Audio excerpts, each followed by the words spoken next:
আল্লাহ আমার রব, এই রবি আমার সব, দামে দামে তুন মনে তারি অনুভব।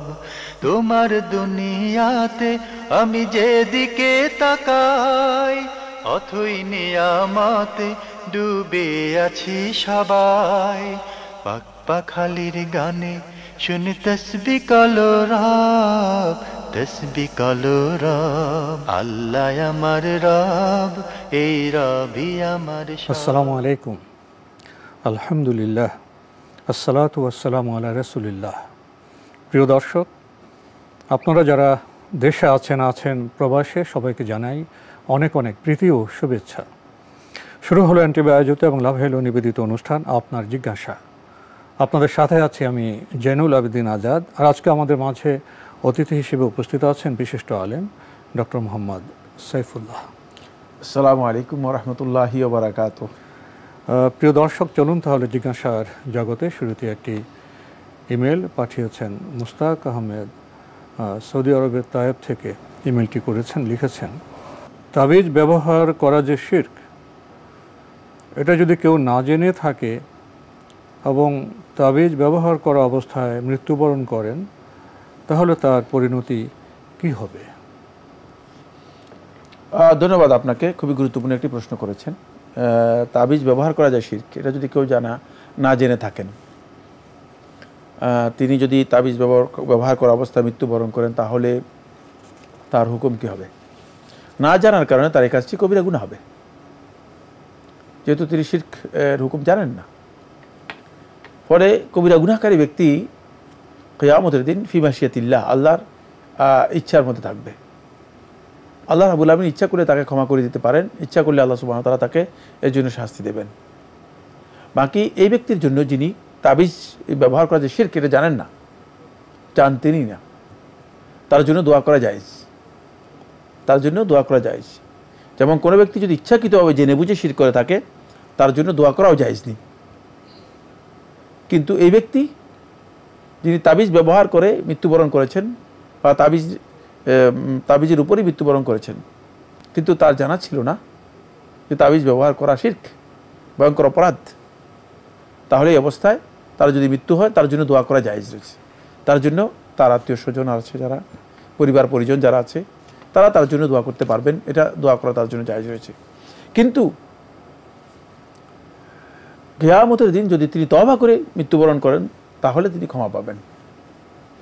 তিনি যদি আল্লাহ তাআলার কাছে এভাবে তওবা করেন যে, আল্লাহ, আমি তো অনেক গুনাহ করেছি, কবিরা গুনাহ করেছি, সগীরা গুনাহ করেছি, অনেক গুনাহ করেছি, কিন্তু আমি জানি না কোনটা কবিরা গুনাহ।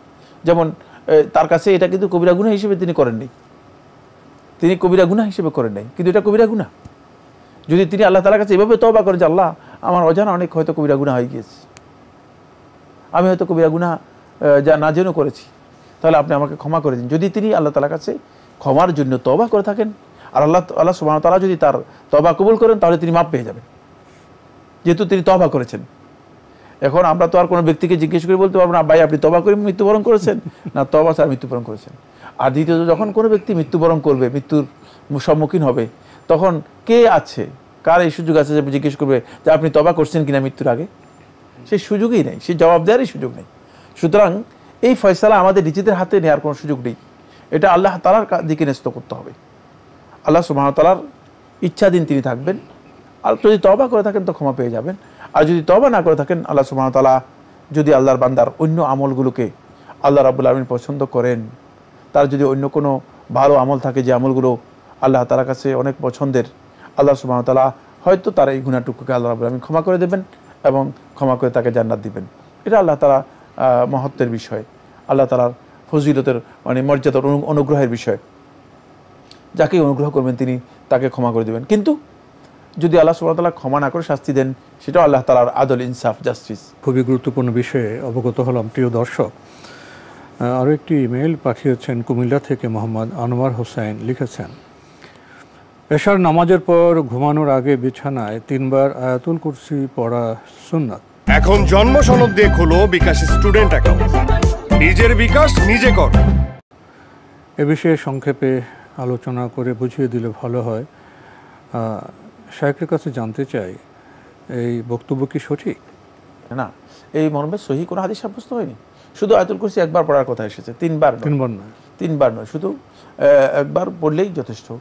কিন্তু কোনো ব্যক্তি যদি তিনি একাধিকবার পড়তে পারেন, কারণ আয়াতুল কুরসি তো কোরআনের আয়াত, কোরআন আয়াতকে তিনি যদি সারা রাত তেলাওয়াত করেন তাহলে সব পাবেন। কিন্তু সেটাকে বিধান হিসেবে নির্দিষ্ট করার সুযোগ নেই, মানে তিনবার পড়বেন, তিনবার নির্দিষ্ট করে নেবেন না, এর কোনো বিধান নেই। নবী সাল্লাল্লাহু আলাইহি ওয়াসাল্লাম তিনবার পড়তে বলেন নেই, এখানে তিনবার শব্দটি আসে নাই, সহি রাওয়ায়াতের মধ্যে আসে নাই।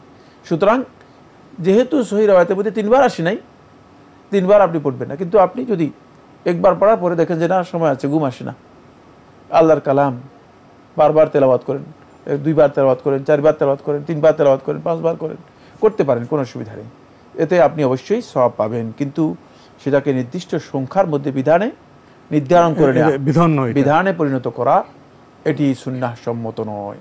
জি, রাতে এসার পরে ঘুমানোর সময় অনেকে তিনকুল পড়েন, তারপরে আয়াতুল কুরসি পড়েন, পরে কেউ দেখা যায় হাতে ফু দিয়ে গা মাছে করেন, আবার কেউ তালি দিয়ে মাছে করেন।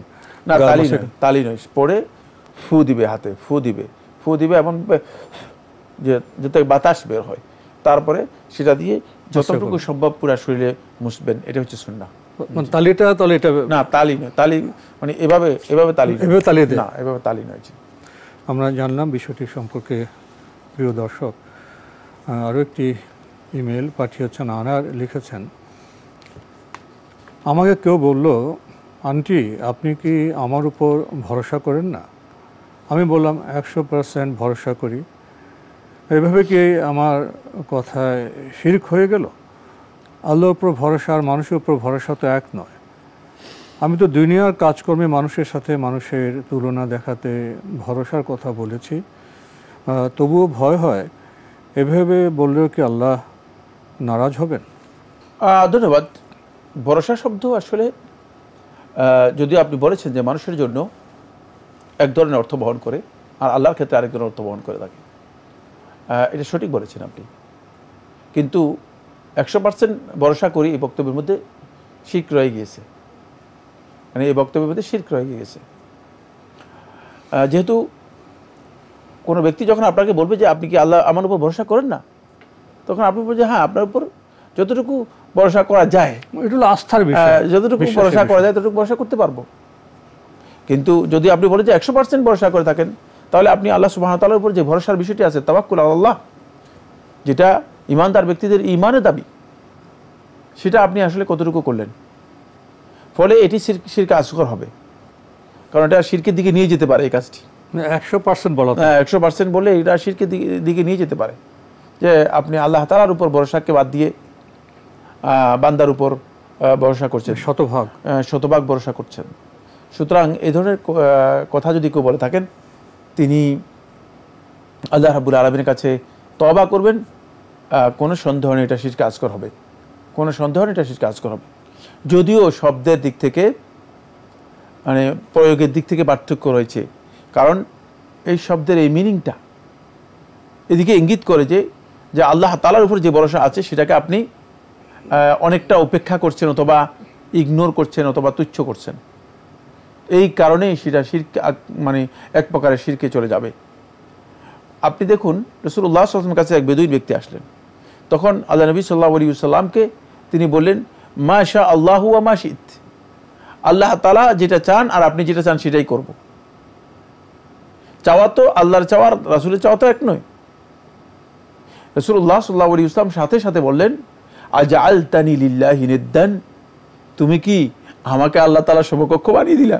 দেখেন, কারণ আল্লাহর ইচ্ছার সাথে যুক্ত করার কারণে রাসূলুল্লাহ সাল্লাল্লাহু আলাইহি ওয়াসাল্লাম কঠিনভাবে নিষেধ করে দিলেন, এবং রাসূলুল্লাহ সাল্লাল্লাহু আলাইহি ওয়াসাল্লাম বললেন যে তুমি কি আল্লাহর সমকক্ষ আমাকে বানিয়ে দিলা? আল্লাহ যেটা চান আর আমি যেটা চাই, মানে বরং কল, তুমি এটা বলবে, মা শা আল্লাহু ওয়াহদাহু, কেবলমাত্র একমাত্র আল্লাহ তাআলা যেটা চান সেটাই। তাহলে মানে চাওয়ার ইচ্ছা, আল্লাহর চাওয়া আর মানুষের চাওয়া তো এক নয়। আমরা জানি যে শাব্দিক দিক থেকে অথবা প্রয়োগের দিক থেকে আল্লাহ রাব্বুল আলামিনের চাওয়া আর মানুষের চাওয়া এক নয়, কিন্তু তারপরেও আল্লাহ তাআলার সাথে যুক্ত করে, যেটা আল্লাহ রাব্বুল আলামিনের সাথে যুক্ত করতে হবে, সেটা কোনো অবস্থায় মানে বান্দার সাথে সমানভাবে যুক্ত করা বৈধ নয়।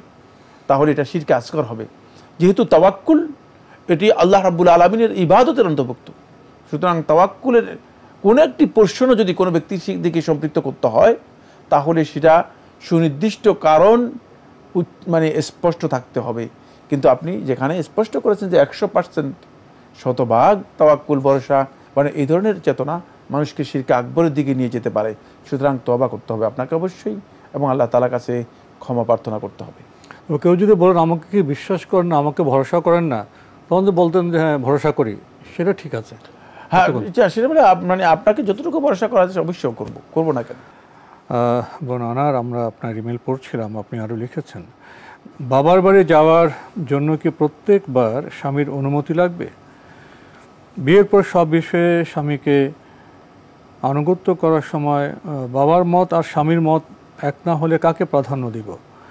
বাবা রাগ হলে কি তখন আমি বাবাকে খুশি করব স্বামীকে বেজার করে? বিয়ের পর আমার উপর কার হক বেশি এবং আগে, একটু বুঝিয়ে বলবেন।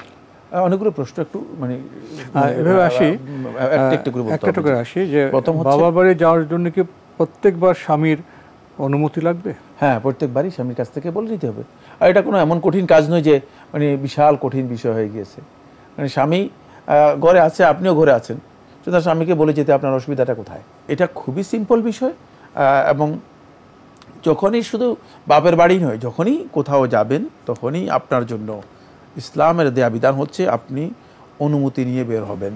জি, আরেকটি বিষয় উল্লেখ করেছেন এখানে প্রশ্নে, বিয়ের পর কোনো বিষয়ে যদি স্বামীর একমত আর ওনার বাবার আরেক মত, দুই মত, সে অবস্থা কাকে প্রাধান্য দিবেন, স্বামীকে না পিতাকে? বাবার এখানে মানে বিয়ের পরে বাবার এখানে অতিরিক্ত কোনো কর্তৃত্ব নেই। যদি বাবার কোনো মত থাকে সেই মতটাকে আপনি চেষ্টা করবেন স্বামীর মতের সাথে যদি অ্যাকোমোডেট করা যায়, সমন্বয় করা যায়, তাহলে সেটা করবেন। আর যদি দেখা যায় না স্বামীর মতের সাথে পিতার মতের কোনো মিল নেই, একটি মানে মনে করেন উত্তর মেরুতে একটা দক্ষিণ মেরুতে, দুইয়ের মধ্যে বিশাল দূরত্ব, তাহলে সেক্ষেত্রে আপনি স্বামীর বক্তব্যকে অগ্রাধিকার দিবেন আর পিতাকে বোঝানোর জন্য চেষ্টা করবেন যে আমার স্বামী চাচ্ছে এমন। সুতরাং যেহেতু স্বামীর আনুগত্যের বিষয়টি আমার জন্য অপরিহার্য, তাই আমাকে এইটা শোনা আমার জন্য খুবই দরকার, তাকে বোঝানোর জন্য চেষ্টা করবেন। কিন্তু এখানে আপনাকে অগ্রাধিকার দিতে হবে স্বামীকে, যেহেতু স্বামীর হকটুকু এখানে আওসাক, সবচেয়ে বেশি নির্ভরযোগ্য, সবচেয়ে বেশি গুরুত্বপূর্ণ। আরেকটি বিষয় উল্লেখ করেছেন, বাবা রাগ হলে কি তখন আমি বাবাকে খুশি করব স্বামীকে বেজার করে? বিয়ের উপর আমার উপর কার হক বেশি এবং আগে? ওটা প্রশ্ন উত্তরে শিখিয়েছে। হকের ব্যাপারে শেখুল ইসলাম ইবনে তাইমিয়া রাহমাতুল্লাহ আলাইহি খুব সুস্পষ্ট বক্তব্য দিয়েছেন। মজমু ফাতাওয়ার মধ্যে শেখুল ইসলাম রাহমাতুল্লাহ আলাইহি কথা বলে দিয়েছেন যে মানে যদি কোনো কারণে মানে স্বামী এবং মানে পিতা এই দুইয়ের মধ্যে কোনো কারণে কন্ট্রাডিক্ট হয়ে থাকে, তাহলে সেক্ষেত্রে স্বামীকে অগ্রাধিকার দিতে হবে, কারণ স্বামীর হক অনেক বেশি আওখাদ্য, অনেক বেশি গুরুত্বপূর্ণ। কারণ পিতা বিয়ে দেওয়ার পরে এই সন্তানের অথবা মেয়ের উপর থেকে তার যে কর্তৃত্ব আছে সে কর্তৃত্ব কী হয়ে গিয়েছে, চলে গিয়েছে। ওয়েলায়াতটা স্বামীর হাতে চলে গিয়েছে, ওয়েলায়াত পিতার হাতে আর নাই। ওয়েলায়াত হচ্ছে কর্তৃত্ব, খেয়াল রাখতে হবে, ওয়েলায়াত হচ্ছে কর্তৃত্বকে বলা হয়। ইসলাম যখন মানে পিতার যে কর্তৃত্ব ছিল সেটা ততদিন পর্যন্ত, যতদিন পর্যন্ত পিতা এই মেয়েকে কী করেছে, বিয়ে না দিয়েছে, বিয়ে দেওয়া পর্যন্ত। যখন বিয়ে দিয়ে দিয়েছে, বিয়ে দেওয়ার পরে ওয়েলায়াতটা, কর্তৃত্বটা চলে গেছে স্বামীর হাতে, কর্তৃত্ব স্বামীর হাতে চলে গেছে। এক্ষেত্রে পিতা এখন মানে শুধুমাত্র মানে পরামর্শ দেবে, শুধুমাত্র সৌজন্যতার যে কাজগুলো আছে সেগুলো তিনি করবেন। তিনি অতিরিক্ত কর্তৃত্ব দেখালে হবে কি হবে, এই পরিবারের মধ্যেই খুব ভালো করে বিষয়টা বোঝার বিষয় আছে। এখানে ইসলাম খুবই গুরুত্বপূর্ণ দিন, মানে এবং ইসলামের প্রত্যেকটি জিনিসের মধ্যেই সৌন্দর্য নিহিত আছে, এটা আমাদের বুঝতে হবে। এখন এই পরিবারের মধ্যে তাহলে দুজন কর্তা হয়ে যাবে, অথচ এটা পরিবারটা হচ্ছে আরেকজনের, দ্বৈত শাসন। হ্যাঁ, দ্বৈত শাসন হবে, এটাকে ডুয়েল ম্যানেজমেন্ট বলা হয় থাকে। মানে এই ডুয়েল ম্যানেজমেন্ট হলেই তাহলে পরিবারও নষ্ট হবে, স্বামীও অসন্তুষ্ট হবে, এমনকি দাম্পত্য জীবনে কলহ নেমে আসার সমূহ সম্ভাবনা দেখা দেবে। জি, আমরা খুবই গুরুত্বপূর্ণ বিষয়ে অবগত হলাম প্রিয় দর্শক। আরেকটি ইমেইল যিনি পাঠিয়েছেন নাম প্রকাশে অনিচ্ছুক, লিখেছেন, আমি আগে জানতাম যে পায়ে ধরে সালাম করা নিষেধ, কিছুদিন আগে আবার একজন বললেন বাবা মা শ্বশুর শাশুড়ি এবং স্বামীকে নাকি পা ছুঁয়ে সালাম করা জায়েজ রয়েছে, এ কথা কি সঠিক? ধন্যবাদ আপনাকে। সালামের মধ্যে পায়ে ধরে সালাম করার কোনো বিধান ইসলামের মধ্যে নেই। যিনি ফতোয়া দিয়েছেন বা বলেছেন তিনি যদি ইসলামের অনুসারী হয়ে থাকেন তাহলে তার বক্তব্য গলত। এখন জন্ম সনদ দিয়ে খোলো বিকাশ স্টুডেন্ট অ্যাকাউন্ট। নিজের বিকাশ নিজে কর। ইসলামে পায়ে ধরে সালাম করার কোনো বিধান নেই। ইসলামে সালাম শিক্ষা দিয়েছেন রাসূলুল্লাহ সাল্লাল্লাহু আলাইহি ওয়াসাল্লাম। সহিহ বুখারী হাদিস দ্বারা প্রমাণিত হয়েছে। একেবারে আদম আলাইহিস সালাতু ওয়াস সালাম থেকে আরম্ভ করে মুহাম্মদ সাল্লাল্লাহু আলাইহি ওয়াসাল্লাম পর্যন্ত সমস্ত নবী এবং রাসূল যে তাহিয়া, যে সালাম বা অভিবাদন তারা দিয়েছেন সেটা হচ্ছে আসসালামু আলাইকুম ওয়া রাহমাতুল্লাহি ওয়া বারাকাতুহু। এটা লফজ, এক নম্বর বিষয়। এটা হচ্ছে শব্দ, এটা মানে পায়ে ধরা নয়, এটা অন্য কোনো কিছুই নয়। দুই নম্বর বিষয় হচ্ছে শুধু লফজ, খেয়াল রাখতে হবে। দুই নম্বর হচ্ছে এটা মুখে হবে, শ্রবণ করা মানে যাতে করে যাকে দিচ্ছেন তাকে শোনাতে হবে। তিন নম্বর হচ্ছে এটি ওহীর মাধ্যমে সাব্যস্ত হয়েছে, সুতরাং এর মধ্যে বাড়ানো জায়েজ নেই, কমানো জায়েজ নেই। কমাতে পারবেন এতটুকু পর্যন্ত যে শব্দ কিছু কম, আসসালামু আলাইকুম ওয়া রাহমাতুল্লাহ অথবা আসসালামু আলাইকুম, এতটুকু পর্যন্ত, কিন্তু এর চেয়ে আর কমাতে পারবেন না, এর চেয়ে আর কমাতে পারবেন না। এবং এর শব্দ যেভাবে আসছে সেভাবেই করতে হবে, সেভাবেই আপনাকে অনুসরণ করতে হবে, কারণ এগুলো ওহীর মাধ্যমে সাব্যস্ত হয়েছে। সুতরাং নিজের আন্দাজের উপর এটাকে যুক্ত করার কোনো সুযোগ নেই। এর মধ্যে অতিরিক্ত কিছু যুক্ত করে দিবেন, এটা জায়েজ নেই। তারপরে এরপরে যে পয়েন্টটি সেটা হচ্ছে এই সালামের সাথে, যেহেতু এটা ওহীর মাধ্যমে লফজ এসেছে, এর সাথে কোনো কিছুকে যুক্ত করা এটা বেদাত হবে। সেটা যেটাই যুক্ত করেন না কেন, এর সাথে যদি আপনি অন্য একটা জিনিসকে যুক্ত করে দেন তাহলে বেদাত হবে। শুধুমাত্র ওই ব্যক্তির জন্য বৈধ সালামের ক্ষেত্রে যিনি অনেক দূরে আছেন, একজন সালাম দিয়েছে, মুখে তিনি সালামের উত্তর দিবেন কিন্তু হাত দিয়ে ইশারা করবেন, কারণ তিনি যাতে বুঝে যে আমি যে সালাম দিয়েছি এই সালাম কি হয়েছে, সালামের তিনি উত্তর দিয়েছেন। দূরে হওয়ার কারণে মানে অনেক চিৎকার করে হয়তো বলতে পারবেন না, হয়তো দূর থেকে একজন সালাম দিয়েছেন, এখন তিনি ইশারা করবেন, হাত দিয়ে ইশারা করবেন, শুধু হাত দিয়ে ইশারা করবেন, হাত দিয়ে ইশারা মানে আর মুখে সালামের উত্তর দিবেন। আর হচ্ছে কোনো ব্যক্তি যখন মসজিদে অথবা ঘরে প্রবেশ করবে, মসজিদে প্রবেশ করার সময় সুন্নাহ হচ্ছে সালাম দিয়ে প্রবেশ করা, ঘরে প্রবেশ করার সময় সুন্নাহ হচ্ছে সালাম দিয়ে প্রবেশ করা। এখন আপনি মসজিদে প্রবেশ করেছেন, সালাম দিয়ে প্রবেশ করেছেন, মসজিদে মুসল্লি সালাত আদায় করতেছে, তিনি সালাতের মধ্যে আছেন, তিনি সালাতের মধ্যে আছেন, এইভাবে সালাতের মধ্যে তিনি হাত বেঁধে আছেন, তিনি শুধুমাত্র হাত দিয়ে ইশারা করবেন, তিনি হাত দিয়ে ইশারা করে সালামের জবাব দিবেন, তারপরে তিনি সালামের জবাব দিবেন। ঠিক অনুরূপভাবে ঘরে আছেন, যিনি ঘরের মধ্যে বসে আছেন অথবা সালাত আদায় করতেছেন, তখন তিনি সালামের উত্তর দিবেন, তিনি হাত দিয়ে ইশারা করবেন যে সালাতের মধ্যে যদি থাকেন। এছাড়া সালামের উত্তরও শাব্দিকভাবে হতে হবে এবং যিনি সালাম দিয়েছেন তিনি শুনেন এমনভাবে হতে হবে, তিনি শুনেন এমনভাবে হতে হবে, মনে মনে নয়। অথবা অনেকে দেখা যায় যে সালামের উত্তর দেন মানে মানে মাথাকে এভাবে নাড়েন, না, এটি সালামের উত্তর নয়। অন্য কোনো প্রক্রিয়ায় সালামের উত্তরও বৈধ নয়, কারণ সালাম দুইটাই মূলত ইবাদত। সালাম দেয়া যেমন ইবাদত, সালামের উত্তর দেওয়াও তেমন ইবাদত। সালাম দেওয়া হচ্ছে সুন্নাহ আর সালামের উত্তর দেওয়া হচ্ছে ওয়াজিব, গুরুত্ব বুঝতে হবে। সুতরাং এক্ষেত্রে নিজের মন গড়া পদ্ধতি অনুসরণ করে চলবে না। সুতরাং কেউ যদি বলে থাকেন যে পা ছুঁয়ে, পা ধরে, কদম বুছি করে সালাম, এগুলো একেবারেই ইসলামী শরীয়তের সাথে মোটেও এর কোনো মিল নেই। এটা কোন শরীয়ত থেকে নিয়েছেন তিনি ভালো জানেন। এখানে একটি মাসআলা রয়েছে, সেই মাসআলাটি হচ্ছে এই তাকবীরুল ইয়াদাইন, তাকবীলুর রাস, আর কি তাকবীলুল কদম, মানে কারো পায়ের মধ্যে চুম্বন দেয়া অথবা কারো হাতের মধ্যে চুম্বন দেয়া, কারো মাথার মধ্যে চুম্বন দেয়া। এই মাসআলা ভিন্ন মাসআলা, এটা কিন্তু সালাম নয়, জানতে হবে এটা সালাম নয়। এটা হচ্ছে সম্মানিত ব্যক্তিকে আদৌ কি পায়ে তার চুম্বন করবে কি না, তাকে তার পায়ে চুম্বন করবে কিনা। যেমন সম্মানিত ব্যক্তি একজন শুয়ে আছেন, আপনার পিতা শুয়ে আছেন, আপনি কি তার পায়ে গিয়ে চুম্বন করবেন কিনা, এ নিয়ে আলেমদের মধ্যে ইখতিলাফ রয়েছে। ইখতিলাফের বিশুদ্ধ বক্তব্য হচ্ছে পায়ে চুম্বন করবে না। এখানে যে হাদিসটি ইমাম বুখারী রাহিমাহুল্লাহ তাআলা আদাবুল মুফরাদের মধ্যে বর্ণনা করেছেন, এই হাদিসটি সনদের দিক থেকে বিতর্কিত হওয়ার কারণে এটা সাহাবায়ে কেরাম অথবা সালাফদের আমল সাব্যস্ত হয়নি। যদিও কেউ কেউ বলেছেন যে জায়েজ, এই হাদিসকে সামনে রেখে। তবে এটা সাহিত্য অবস্থা, সেটা হলো দণ্ডমান অবস্থা না, সেটা সিজদা করে নয়, সেটা হচ্ছে স্বাভাবিক অবস্থা, সাহিত্য অবস্থা। তিনি হয়তো শুয়ে আছেন অথবা মানে এমন অবস্থা আছেন যে তার আপনি হাতে চুম্বন করলেন অথবা পায়ে চুম্বন করলেন অথবা মাথায় চুম্বন করলেন। তবে সালাফদের অনেকের আমল সাব্যস্ত হয়েছে তারা হাতে চুম্বন করতেন, হাতে চুম্বন করা সুন্নাহ দ্বারা সাব্যস্ত হয়েছে, সালাফদের আমল সাব্যস্ত হয়েছে। সুতরাং কেউ যদি হাতে চুম্বন করেন সেটা করতে পারেন। এটা কিন্তু সালাম নয়, এটা হচ্ছে এটা এবং এটা আদাত, মানে এটা আদাতের সাথে জড়িত। যেহেতু সালফে সালেহিনের আমল সাব্যস্ত হয়েছে এই জন্য ইসলামী শরীয়ত এটাকে অনুমোদন দেয়। যেমন মুআনাকাটাও মূলত আদাত, অভ্যাস। মুআনাকা হচ্ছে কুলাকুলি করে যেটাকে বলা হয়ে থাকে, এটাও অনুমোদন দেওয়া হয়েছে শুধুমাত্র আদাতের পরে সালাফদের আমল সাব্যস্ত হয়েছে, নবী সাল্লাল্লাহু আলাইহি ওয়াসাল্লাম অনুমোদন দিয়েছেন। তো আজকে আমাদের এখানে শেষ করতে হচ্ছে। আপনাকে অনেক ধন্যবাদ। আপনাকে অনেক ধন্যবাদ। প্রিয় দর্শক, আমরা দেখছিলাম এনটিভি আয়োজিত এবং লাভেল নিবেদিত অনুষ্ঠান আপনার জিজ্ঞাসা। আমাদের অনুষ্ঠান আপনারা এনটিভি অনলাইনেও দেখতে পারবেন, ভিজিট করুন www.ntvbt.com। এছাড়া ইউটিউবে এবং আমাদের ভেরিফাইড ফেসবুক পেজে অনুষ্ঠান দেখতে পারবেন।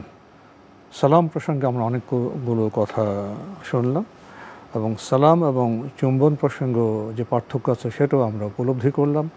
আসুন আমরা জানি, মানি এবং আসলে আমরা সংস্কৃতিমান হই। চিঠি লিখুন, প্রশ্ন পাঠান আমাদের ঠিকানায়। পরিচালক আপনার জিজ্ঞাসা, এনটিভি, বিএসসিসি ভবন, 7ম তলা, 102 কাজী নজরুল ইসলাম এভিনিউ, কারওয়ান বাজার, ঢাকা 1215। ইমেল অ্যাড্রেস আপনার জিজ্ঞাসা @ntvbd.com। মহান আল্লাহ আমাদের সবাইকে নিরাপদে রাখুন, রাখুন শান্তিতে। আসসালামু আলাইকুম। আল্লাহ আমার রব, এই রবি আমার সব, দামে দামে তুন মনে তারি অনুভব। তোমার দুনিয়াতে আমি যেদিকে তাকাই, অথই নিয়ামতে ডুবে আছি সবাই।